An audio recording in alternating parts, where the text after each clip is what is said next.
leave a lasting impression in your boardroom. The Potenza table paired with Zeddy chairs from Madison Liquidators are the perfect combination for your conference room. Available in 5 finishes. Choose the right storage cabinets and whiteboard to meet all your needs. New source, and it's going to be a video cap streaming through OBS. This is my current setup right now. Right now, I have a USB microphone connected right to the PC. And I also have the Sony Connect the HDMI out of your PlayStation into the in 3.0 USB cable. It should have come with your capture card. Connect to a 3.0 USB slot in your PC.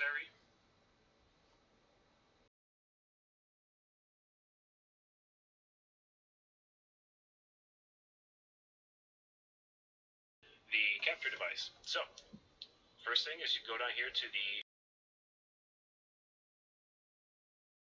capture device, and let's call this PS5. Okay, hit OK, and we want to use the USB video, and there it is. You hit OK. So there you go. You have video. Call this PS5.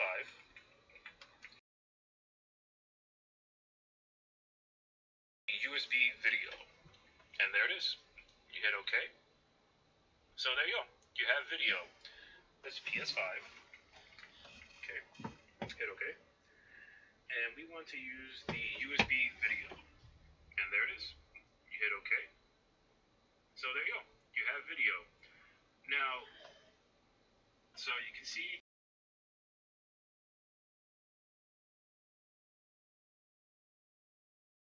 PS5. Okay. Hit OK. And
want to use the USB video. And there it is. You hit OK. So there you go.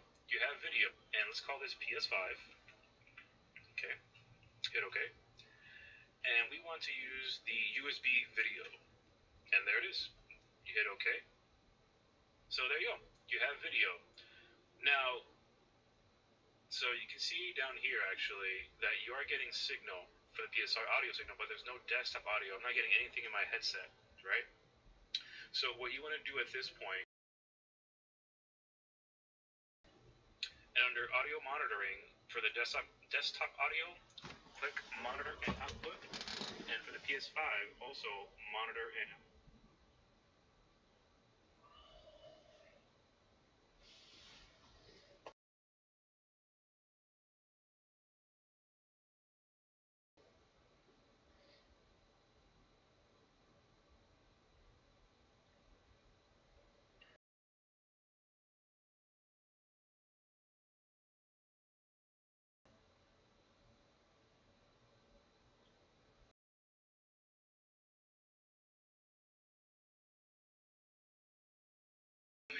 This Black Friday deal is going fast.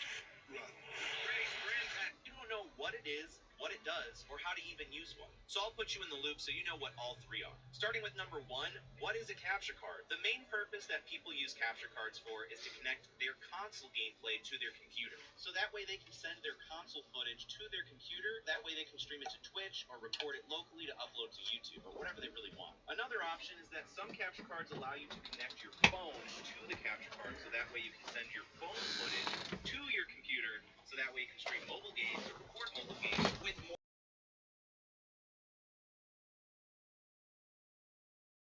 DSLR cameras, which are those fancy cameras, to their computers, so that way they can use YouTube, Twitch, or whatever. So now you're probably wondering, well, which capture card should I get? Because they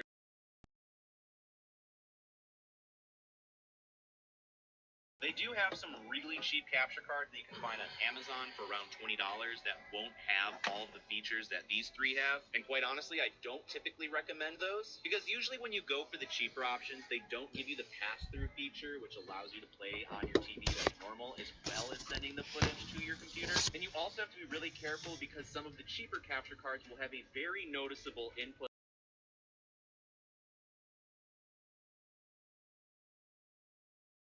seconds delayed onto the footage that you'll be sending to your viewers, which means that your reaction is not going to be real time, which can be really freaking annoying. So that's why I always recommend going for a higher quality capture card. But like these three capture cards right here, all of them have pass-through, which means that it will allow your console without the lag or latency, as well as sending that footage over to OBS Studio or Streamlabs or whatever software you're using for your computer or laptop. So I'll make sure to leave some capture card recommendations in the description down below. But lucky for us, Diamond Tiger sent us this capture card right here to use for this video, and also sponsored it so I can teach you guys how to use a capture card. And a couple things that I like about this specific capture card are that it has a high resolution. It's got super low latency, which means there's not going to be a delay between your footage and your actual gameplay on your TV, which other capture cards sometimes have. It also has a variable refresh rate, which means that there's not on your TV like normal, while also sending that footage without delay to your computer so your viewers can see it real time. And it's also pretty versatile.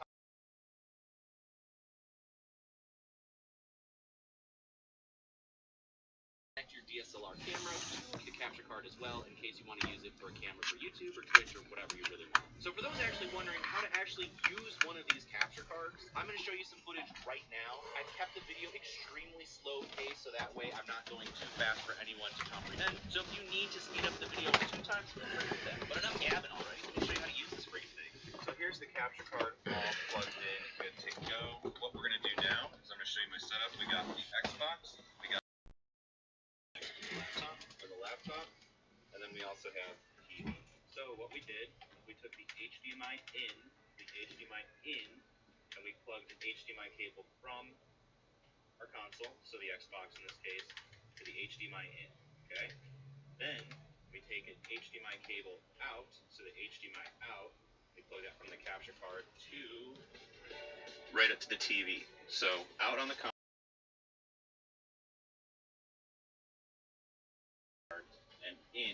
TV. We've also taken the little power cable and have that plugged in to an actual power source. So now it's actually powered, it has the lights on, so we're good. The last thing we need to do is we have our cable that also came with it, and we plug that directly into the laptop right there. So we have console to capture card to TV, and then capture card to the laptop. So what we're going to do now, I'm going to take my remote, I'm going to turn the TV on, I'm going to change my input to HDMI 3 where I have it plugged in, okay? Wait a second, and there's the Xbox. So now we're going to go into OBS, or whatever streaming software you're going to use, add a new source, video capture device, call this capture card, hit OK. Now we're going to change the device list here, and we're going to go to capture card. So we'll click on capture card. Now it's going to bring up no signal, but that's okay. So what we're going to do now is we're going to go change the resolution FPS type because that is not correct. So what we're going to do, go to custom, and then we're going to drop down, and we're going to go to, or whatever streaming software you're going to use, add a new source, video capture device, call this capture card, hit OK. Now we're going to change the device list here, and we're going to go to the capture card. So we'll click on capture card. Now it's going to bring up I ain't showing capture signal, card. but that's the device list here, and we're going to go to the capture card. So we'll click on capture card. Now it's going to bring, hit OK. Now we're going to change the device list here, and we're going to go to the capture card. So we'll click on capture card. Now it's going to bring up no signal, but that's okay.